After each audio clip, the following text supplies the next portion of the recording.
እባካችሁ የኢትዮጵያዊነት ግዴታችሁን ተወጡ። ሰው ነኝ ያለ ሁሉ ሼር አድርጎ ለውድነሽ ድምጽ ይሁንና ውድነሽ ከዛ ቤት ውስጥ በህይወት ትውጣ። ስለ ደሞዙ አይደለም እያወራን ያለ ነው። በህይወት በነፍስ ከዛ ቤት እንድትወጣ ነው እያወራን ያለ ነው። እና እባካችሁ ሼር አድርጋችሁ ስፔሻሊ ያን አረብኛውን ቪዲዮ ኢትዮጵያ ኤምባሲ እንዲደርስ አድርጉልን። ሪያድ ያለው በሳውዲ አረቢያ ሪያድ የሚገኘው ኢትዮጵያ ኤምባሲ ድምጽ እንዲሆናት ለእህታችን ሼር አድርጉ። እናመሰግናለን። በነገራችን ላይ እኔ ሀቢባ አረበኛ መናገር እንደምትችል አላውቅም ነበር ማለት ነው። ለልጅቷ አላህ ይርዳት። እንግዲህ በአማርኛም በአረበኛም ሰምታችኋል። ሼር አድርጉ፣ ላይክም አድርጉ።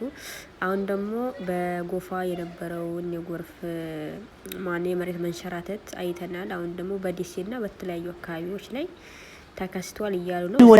ወንጀላችን በጣም በዝቷል። ኢላሂ አንተ ዘንልን፣ አላህ ይዘንልን። ሀገራችን እንደሚታወቀው የዘንድሮ ክረምት የተፈጥሮ አደጋዎች በተለያየ ቦታ እየተከሰቱ ነው። ትናንትና ጎፋ ወገኖቻችን ላይ የተፈጠረውን አይተናል። አላህ ወይ ዘንልን ከማለት ውጭ አላህ ማረን ከማለት ውጭ ምንም አንችልም። ወንጀላችን መሬት ላይ ድንበር አልፏል። አላህ በጣም ቻይ ነው። ትናንትና ላይ ወደ ከሚሴ አካባቢ ላይ የተፈጠረውን አይታችኋል ሁላችሁም። በጣም ከባድ ነገር ነው። አላህ ይዘንልን። ሁላችንም ወደ አላህ እንመለስ፣ ይቅር እንባባል። ዛሬ ደግሞ ደሴ ላይ አይታችኋል የተፈጠረውን ነገር፣ መሬት መንሸራተት ጉዳት እየደረሰ ነውና አላህ ሀገራችንን ሰላም ያርግልን። አላህ በረህመት አይኑየን። መሬት ላይ ወንጀሎች በጣም በስተዋል። መሳኪኖች እየተበደሉ ነው። የነሱ በደል አላህ ዘንድ ተሰምቶ ሁሉንም ሰውና ባንድ ላይ የሚያጠፋው አላህ ይዘንልን። ሐቂቃ በጣም ከባድ ነው። ዱዓ አድርጉ። ወንጀላችን ወላሂ እውነት ነው። አላህ እኛ በምናየውና በሚገባን መንገድ ምልክት እየሰጠን ነው። የሰው ክፋት፣ አለመተዛዘን፣ ምቀኝነት በሰሞኑ ደግሞ እንዳያችሁት በሰሞኑ ብቻ ሳይሆን በጣም ለረጅም ጊዜ ቁርአን ሲያቃጥሉ ሲቀዱ ይታያልና አሁን ደግሞ በቅርቡ እናስያ ይዘዋት ይቅርታ አለች ልጅቷ። ያ ይቅርታ እንትን አለ ማለት ነው። ያው ይቅርታ ባባ ይቅርታ ጠየቀች፣ ይቅርታ ተቀበሉ። በቃ ምንም እንትን ነገር የለውም። ለምን እንደዛ አደረግሽ ተባለና በጣም ለምን ይቅርታ አለች? እንደገና ደግሞ ለምንስ እንደዛ በቃ ማለት ጸብ የሚፈልጉ ሰዎች ወይም ደግሞ ባልና አንድ ሰዎች ምክንያት እያደረጉ የራሳቸውን ሀሳብ ማራመድ የሚፈልጉ ሰዎች ስላልተሳካላቸው አሁን ላይ ከቪዲዮ ጀርባ ሆነ ወይም ተደብቀው ማለት ነው ቁርአንን እየቀደዱ የተለያየ ነገር እያደረጉ እናያለን። እና አላህ ባይቆጣብን ነበር የሚገርመው። ማለት አላህ ያውም ቻይ ነውና ብዙ ነገሮችን ያልፋል። ሰዎች እንደ ስራቸው አይከታተልም። ግን አሁን ድንበር አለፍን በጣም። ይሄን ነገር እንኳን እያሳየን ይሄን ስቃይ ይሄን መከራ እንኳን እያሳያቸው ብዙ የማይማሩ የማንማራለንና ሶሻል ሚዲያ ላይ ከሚረብሹ ስም መጥራት ይቻላል። ኢዮዳብ እና ዩኒ ማኛ ያው አጋጣሚዎችን ፈልገው የራሳቸውን ቲክቶክ ማድመቅ ይወዳሉ።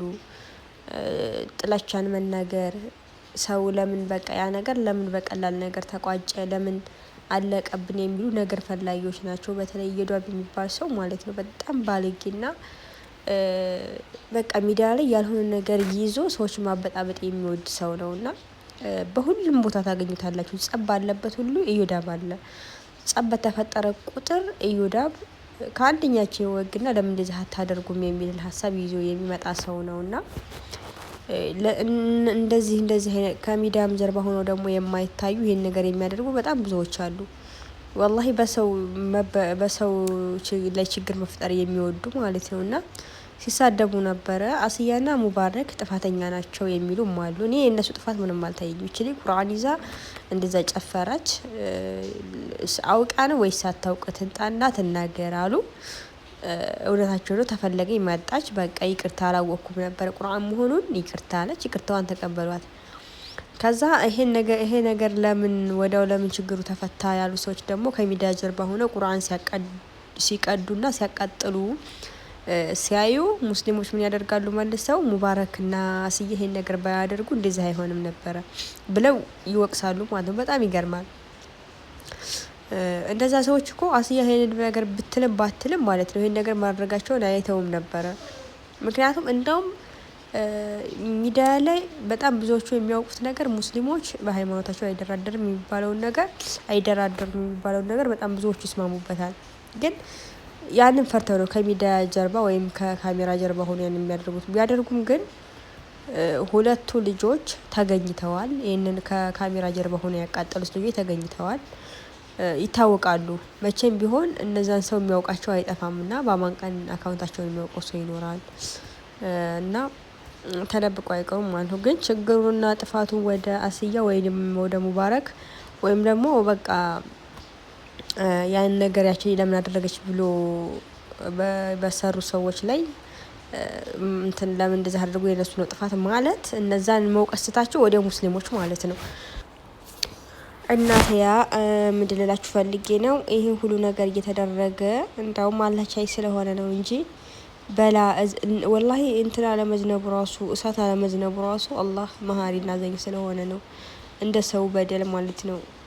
ብዙ ነገር እያየን ነው። በተለይ ሶሻል ሚዲያ ላይ የማይታይ ነገር የለምና በጣም የማትጠብቁትን ነገር ነው የምታዩት። ብዙ ነገሮችን ማይ ሲሉ ሰምተናልና ከላይ ያው ሙስሊሞችን እንወዳለን እያሉ የሚሰሩት በጣም በብዙ ሰለምቴዎች ላይ ሲናገሩ ብዙዎቻችን ሰምተናልና እንዲህ አይነት ነገር እያለ ሰው ሰላም ውሎ ማደሩ ራሱ የአላህ እዝነት ስለሆነ ነው። ብቻ አላህ ሰላሙን ያምጣልን እላለሁ። ሰላም አለይኩም።